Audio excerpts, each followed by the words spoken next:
নমস্কার, গুরু কৃপাহি কেবলম। আজকে আপনাদের ক্লাস শুরু করব বৃদ্ধাঙ্গুলির নিচে কস চিহ্ন থাকলে জাতক জাতিকাদের কি হয়। বিগত বেশ কিছুদিন আগে আপনাদের কস চিহ্ন নিয়ে অনেক আলোচনা করেছি, কোন কোন ক্ষেত্রে কস চিহ্ন থাকলে কি হয়।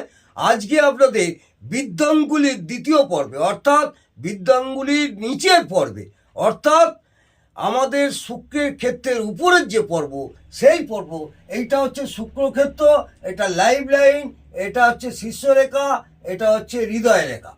এই লাইভ লাইনের এই ক্ষেত্রটাকে আমরা কি বলি? শুক্রের ক্ষেত্র। এই শুক্রের ক্ষেত্রের উপরের পর্বে যদি কস চিহ্ন থাকে তাহলে কি হয়? কস চিহ্নটা এখানে থাকতে পারে, টোটাল কস চিহ্ন থাকতে পারে, অথবা এইরকম জায়গায় কস চিহ্ন থাকতে পারে। তাহলে সেই সব জাতক জাতিকাদের একটু অবৈধ সম্পর্কে জড়িয়ে পড়ার সম্ভাবনা থাকে এবং অবৈধ সম্পর্কে জড়িয়ে পড়ে। এইটা আপনারা নিজেরা দেখেও নেবেন।